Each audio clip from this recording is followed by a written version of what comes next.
Good morning. Good morning to our Second Nazareth Baptist Church family and friends. Hey, look, guys, I am in the Richland County Library downtown, and I have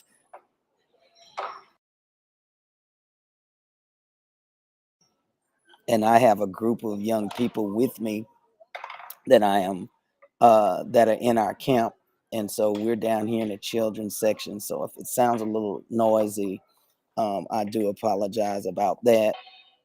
Um, but it's just the joy of being able to pour into these young minds and hearts that we've been entrusted with. And so I'm here on double duty. I'm gonna be here with my babies, um, and I am going to try to teach this lesson as best I can.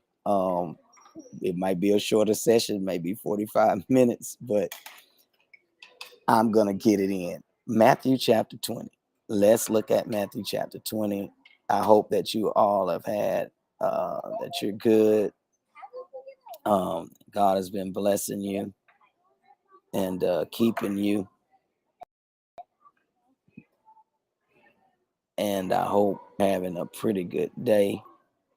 I'm going to do the best I can with what I have in the environment that I am in. And I want to share the gospel with you. We're in Matthew 20, and we're talking about spiritual transformation. Uh, and so we will pull out those things that matter most to us as we go through the scripture. We'll pull out those things and talk about spiritual transformation. Spiritual transformation actually is what helps us in the kingdom. It's what's going to give us, you know, our behavior. It will help us to know how to conduct ourselves. We will develop the the skills, if you will, to uh, the character, the attitude necessary here on earth, so that when we do get with God and we're in the millennial kingdom and we're living in the kingdom of God, it is these things that we will have practiced. It's these things that we will know. It's these things that we will have made a lifestyle that will open up this key to eternity and being the best kingdom citizen that we can be, once God has saved us and we're added into uh, the kingdom, the children of the kingdom. So let's look at Matthew chapter 20. Um, Matthew chapter 20, and we'll begin here. For the kingdom of heaven is like a landowner who went out early in the morning to hire workers for his vineyard. He agreed to pay them a denarius for the day and sent them into his vineyard. About 9 in the morning, he went out and saw others standing in the marketplace doing nothing. He told them, "You also go and work in my vineyard, and I will pay you whatever is right." And so they went. He went out again about noon and about 3 in the afternoon and did the same thing. About 5 in the afternoon, he went out and still others and found still others standing around. He asked them, "Why have you been standing here all day long doing nothing?" "Because no one has hired us," they answered. He said to them, "You also go and work in my vineyard." When evening came, the owner of the vineyard said to his foreman, "Call the workers and pay them their wages, beginning with the last ones hired and going on to the first." The workers who were hired about 5 in the afternoon came, and each received a denarius. So then those who came were hired first. They expected to receive more, but each one of them also received a denarius. When they received it, they began to grumble against the landowner. These who were hired last worked only 1 hour, they said, and you have made them equal to us who have borne the burden of the work and the heat of the day. But he answered one of them, I am not being unfair to you, friend. Didn't you agree to work for a denarius? Take your pay and go. I want to give the one who was hired last the same as I gave you. Don't I have the right to do what I want with my own money? Are you are you envious because I am generous? So the last will be first, and the first will be last. Now Jerusalem, now Jesus was going up to Jerusalem. On the way, he took the 12 aside and said to them, we're going up to Jerusalem, and the Son of Man will be delivered over to the chief priests and teachers of the law. They will condemn him to death and will hand him over to the Gentiles to be mocked, flogged, and crucified. On the third day, he will be raised to life. So let's talk a little bit about this 20th chapter of the book of Matthew. Jesus gives us the parable of the workers in the vineyard. And it is during this discourse that Jesus tells us certain things. He says the kingdom of heaven is like a landowner. And like many of Jesus's parables, this story is about an employer and those who work for him. Jesus uses this story to answer a question from Matthew in the 19th chapter. This answers what Peter asked in Matthew 19 and 27. We have left all and followed you. Therefore, what shall we have? And so Jesus gives his reply in stages. He gives a promise of reward in Matthew 19 and 28. First, it's a promise. Second, there's a warning that God's manner of distributing reward is not necessarily the manner of men, because he says in Matthew 19 and 30, many who are the first will be the last, and many who are the last shall be first. Finally, this parable illustrates the principle that God's manner of rewarding is not like man's practice of giving rewards. And so this landowner went to the marketplace, which was the gathering place for day laborers, much like a work pool, or much like I would see men do. They would go to labor ready. They would stand out on the corner for work, and they would wait for employers to come by and grab them for the day. And hopefully it would go into a permanent job. So the landowner went into the marketplace, and anybody that wanted to work came there first thing in the morning. They had their tools, and they waited till somebody hired them. So early in the morning, the scripture says, which is literally at dawn, that's about 6 o'clock in the morning, these workers agreed to work for a denarius a day. That was the common daily wage for a working man. And this was an entirely normal arrangement. And so they were hired at the beginning of the day. They would work for a denarius a day. And so through the day, the landowner continues to hire workers. And so it says, and he went out about the third hour and saw others standing idle in the marketplace and said to them, you also go into the vineyard, and whatever is right, I will give you. And so they went out. And again, he went out about the 6th hour and the 9th hour. He did likewise. And about the 11th hour, he went out and found others standing idle and said to them, Why have you been standing here idle all day? They said to him, because no one hired us. He said to them, y'all go into the vineyard, and whatever is right you will receive. And when he went out about the third hour, and the third hour was usually about 9 o'clock, the sixth hour was about 12 o'clock, the 11th hour was 5 in the evening. And throughout the day, he went to the place where the laborers gathered, and he found some standing idle in the marketplace, and he hired them to do the work in the vineyard. Okay. And so basically, he has to get the harvest out. Why does he do this? He has to get this harvest in before the harvest was ruined by before the rain would come.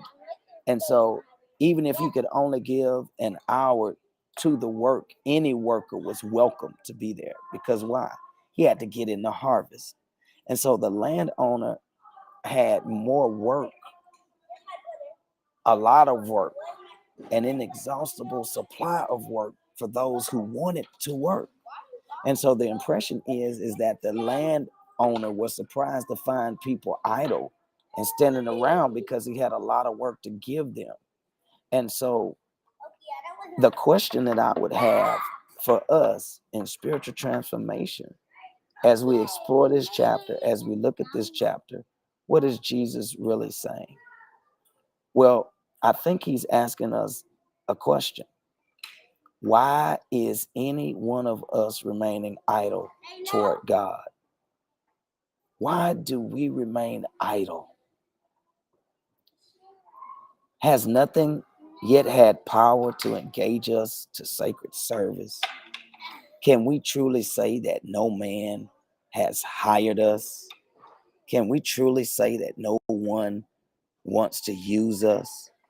The truth of the matter is, Jesus wants us to be used in his service.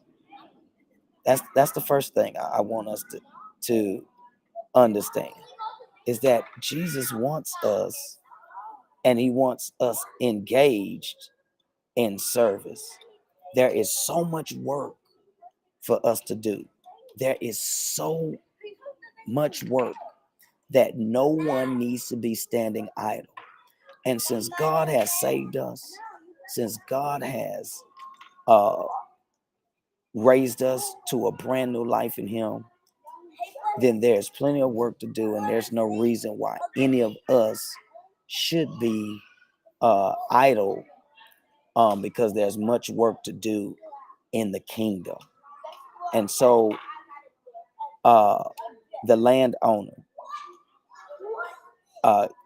enlists these people to work and pays them a day's wage. So he promised them a day's wage. The other workers hired throughout the day, the ones that were good. All right.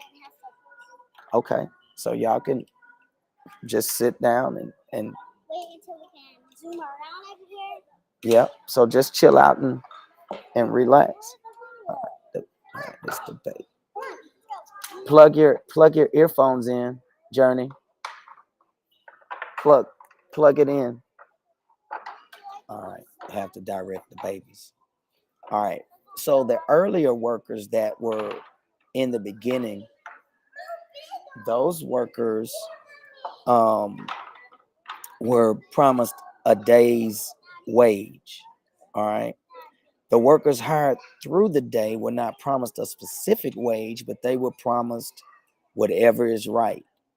He promised to pay all the latter workers fairly. Okay. So what's fair was that they would be paid. And he said, whatever is fair, I will pay. Whatever is right, I'm going to give you. Whatever is right, you will receive. And so that's a deal between the landowner and the workers. and the workers do not have any right to demand anything from the landowner, because the landowner has already said, I'm going to pay you, and I'm going to pay you fairly. Promise the earliest workers a day's wage. That's a denarius a day. The other workers hired throughout the day will promise whatever is right. But he promised to pay all of them fairly. And so then in verses 8 through 10, the landowner pays his workers. So when the evening had come, the owner of the vineyard said to his steward, call the laborers and give them their wages, beginning with the last to the first. And when those came who were hired about the 11th hour, they received a denarius. But when the first came, they supposed that they would receive more, and they likewise received each a denarius. So he calls them the laborers. He gives them their wages, and beginning with the last to the first. These are day laborers, so they are paid at the end of every day. And when it came to pay the workers, the men hired last were paid first and paid for a full day of work. So the men who were hired at the 11th hour, who worked only about 1 hour, were obviously elated about being paid first and being paid for a full day. Now, the men who worked for the landowner all day saw the men who worked for only an hour come away with the pay table they supposed.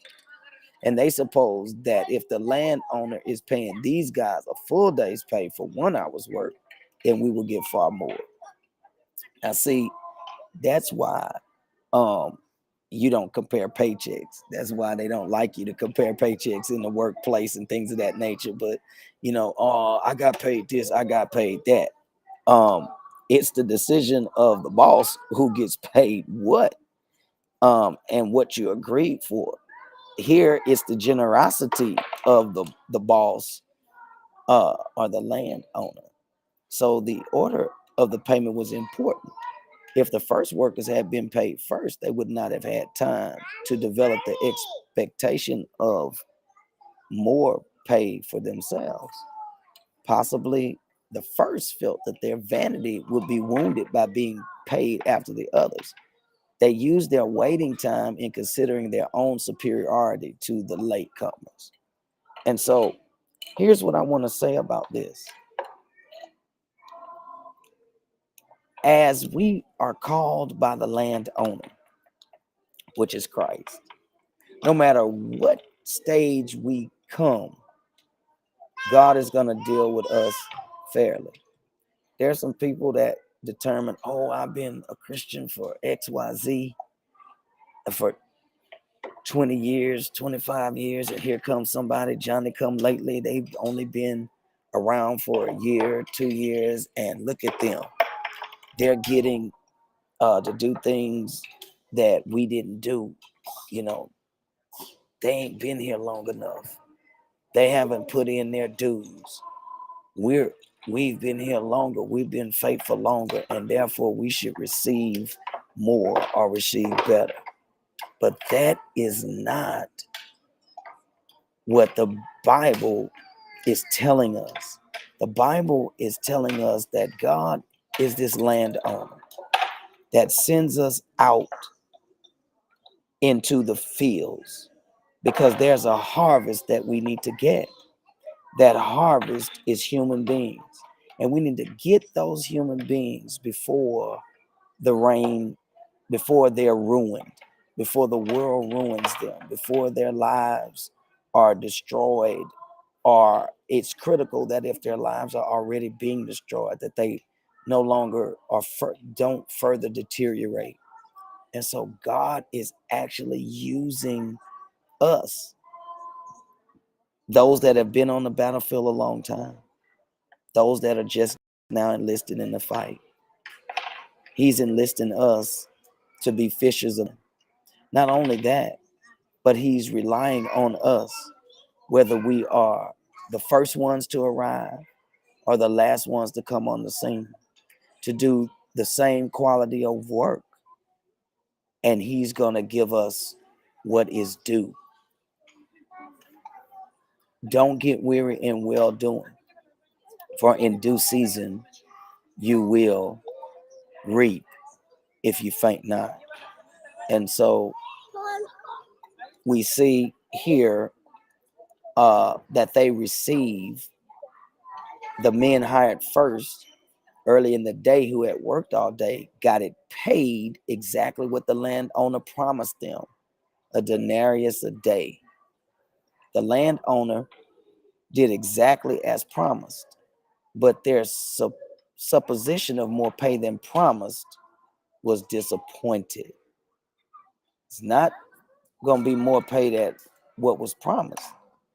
He paid exactly what he promised to pay. And so then in verse 11 through 15, the workers start to complain. They complain against the landowner. Look at what it says. And when they had received it, they complained against the landowner, saying, these last men have worked only 1 hour, and you made them equal to us who have borne the burden and the heat of the day. But he answered one of them and said, friend, I am doing you no wrong. Did you not agree with me for a denarius? Take what is yours and go your way. I wish to give to this last man the same as you. Is it not lawful for me to do what I wish with my own things, or is your eye evil because I am good? So they complain to the landowner. And after being paid, the men hired first took up their complaint with the landowner. They were offended that the landowner gave the men who worked equal to them, and they were mad because the landowner gave the men who worked less equal to the one that had borne the burden and the heat of the day. The money was paid by the overseer, and the overseer is sitting here watching what is going to happen. Now, it's easy to sympathize with those, and I will tell you, that had worked all day. They worked while the others were idle. They worked in the heat of the day while others had shaded themselves, yet they were paid exactly the same. And then he says, I'm not doing y'all any wrong. Did y'all not agree with me for a denarius? The landowner reminded them that he had been completely fair to them, that he did no wrong and had not broken any promises. And he says, I wish to give to this last man the same as you. The landowner did nothing to explain why he did it other than to simply say, I wish. The reason for the landowner's generosity were completely in the landowner himself and not in the ones that received it. It was nothing there was nothing based on the workers. It was based on what the landowner wanted. The landowner rebukes them for their jealousy and resentment of his generosity toward others. And he strongly claimed his right to do whatever he wanted to do with what was his. And so the landowner was saying, are y'all looking at me with this evil eye? Are y'all jealous because I'm generous to other people? You know, sometimes what happens with us is we get jealous because we think that we should be getting more or making more for other people when it's truly not God's perspective. God's perspective is that I do what I want. I reign on the just and the unjust. I know you've been here a while. I know you've been working. I know you're on this battlefield. I know others don't work as hard as you do. I know others do not do what all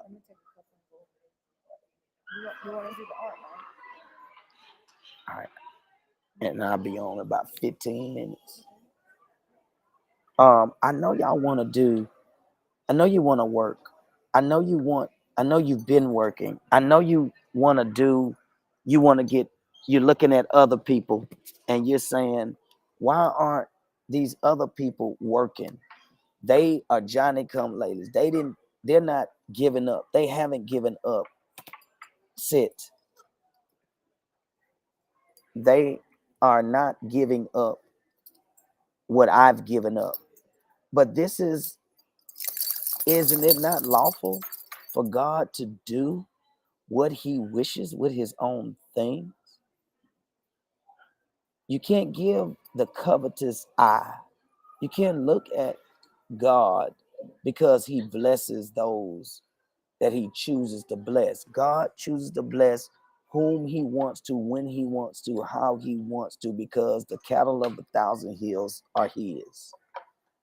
God chooses to bless because, and he chooses to bless whoever he wants, whenever he wants, however he wants, because he is God and he is sovereign, and every good and perfect gift comes from God.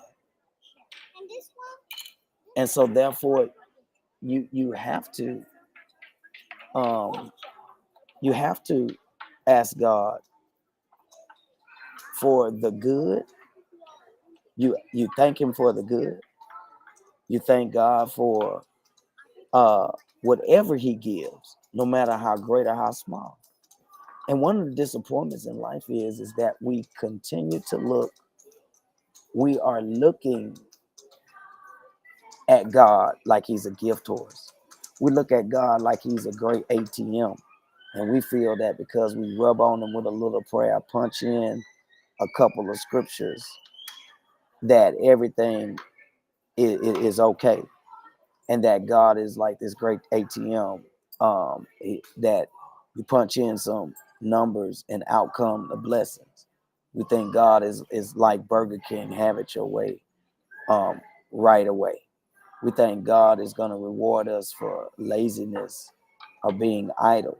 What I want you to notice about the parable is people that don't work don't get paid. If you work, you get paid.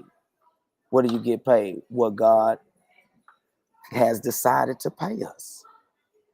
And that doesn't always equal earthly pay, but that treasure is laid up in heaven in an eternal bank account.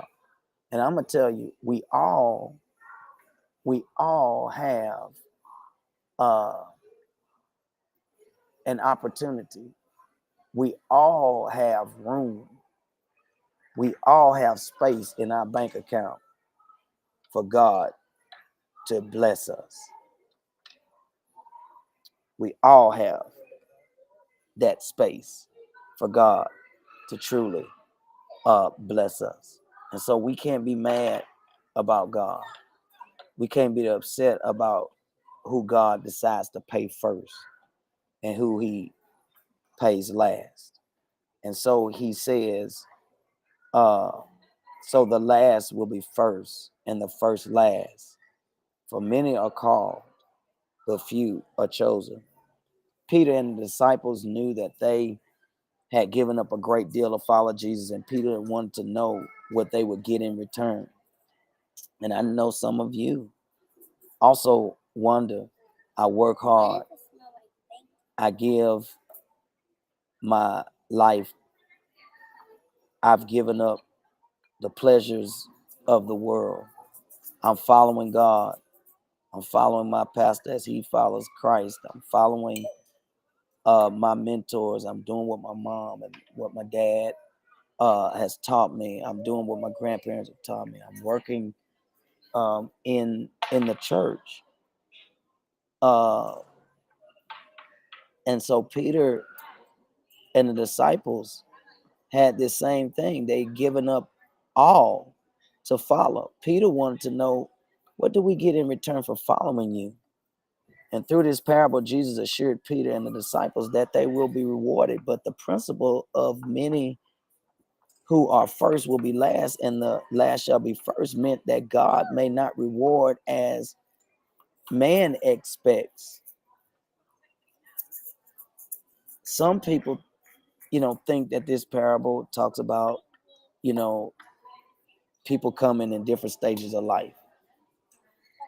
in their youth, in their adulthood, in their old age, or at the very end of their life. Others think it refers to how the gospel first dawned with John the Baptist, then the preaching of Jesus, then the preaching at Pentecost, then to the Jews, and finally to the Gentiles. But this is best understood, this teaching today is best understood as a parable about grace and reward. The disciples should expect to be rewarded, but they should not be surprised that if and when rewards are distributed, that God will reward others in unexpected ways. The last will be first, and the first last is the essence of God's grace. When he rewards and blesses man according to his will and pleasure, not necessarily according to what we deserve. Because if God gave us to what we deserve, we probably wouldn't be getting paid at all.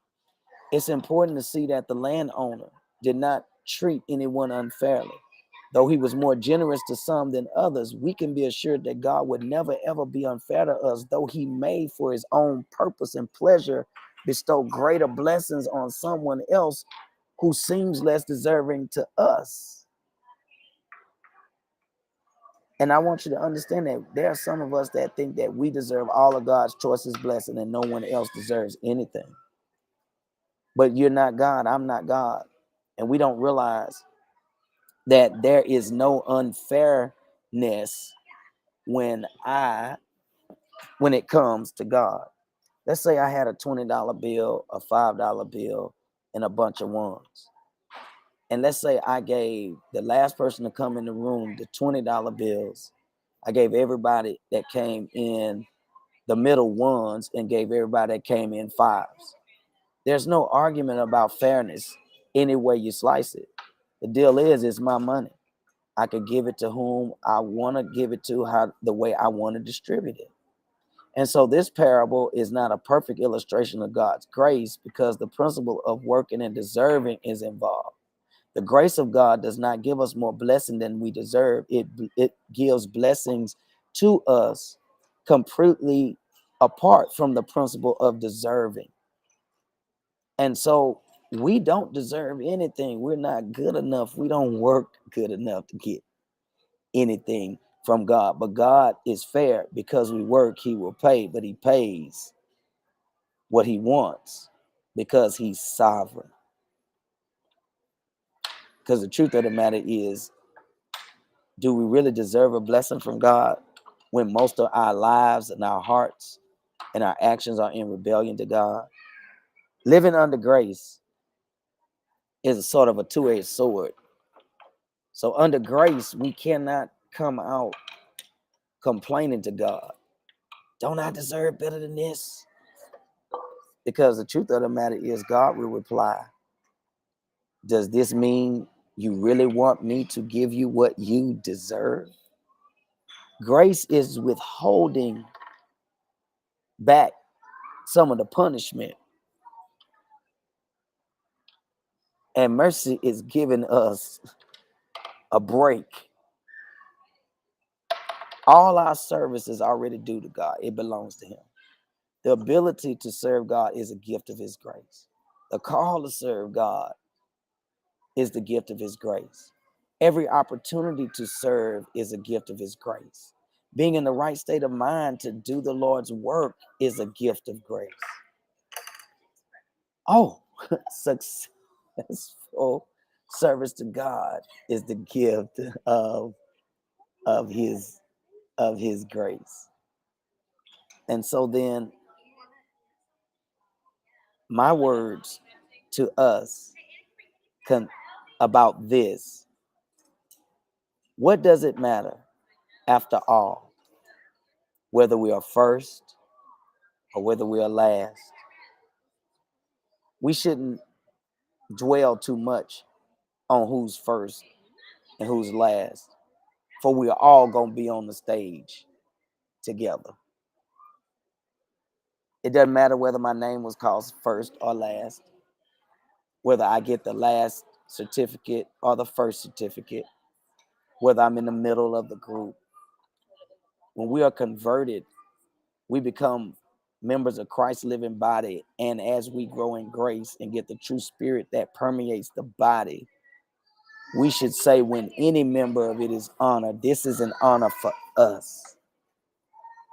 If any of us get an honor, this is honor for us. If any brother or sister should be greatly honored for God, I feel honored in that person's honor.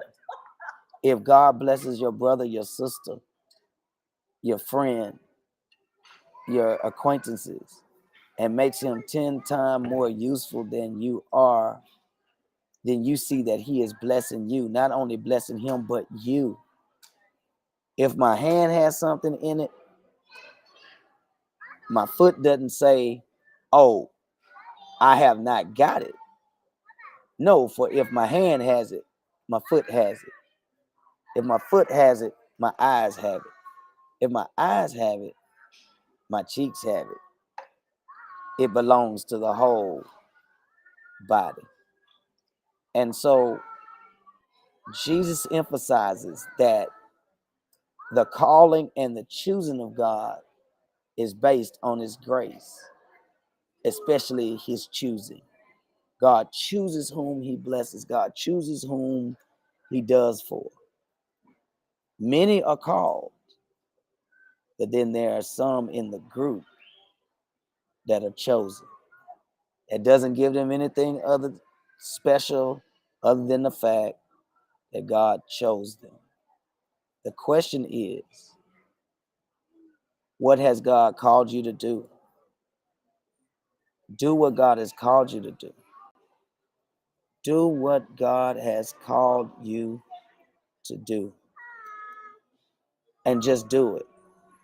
Whatever is right, God will pay.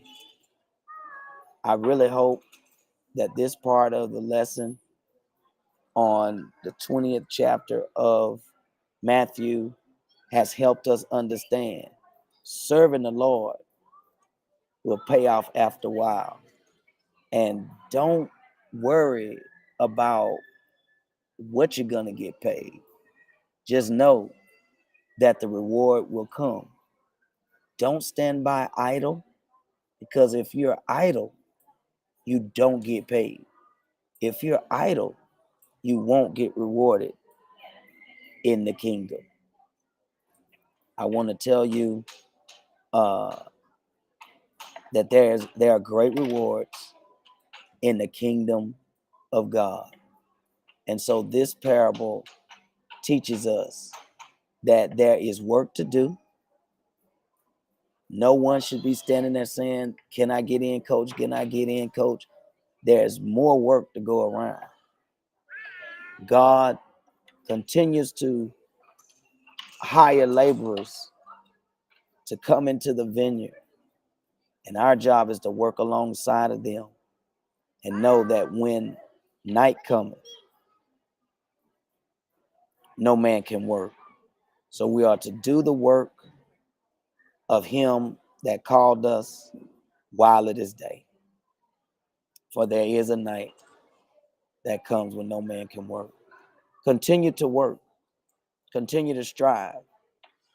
Continue to be enlisted in God's employ until he calls us home. And whatever is right,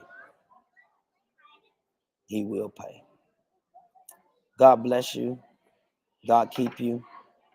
We'll come back tonight. We're going to dig into this a little bit more in this 20th chapter. I love you guys and be blessed. And I'll see you at 6:30, Lord willing.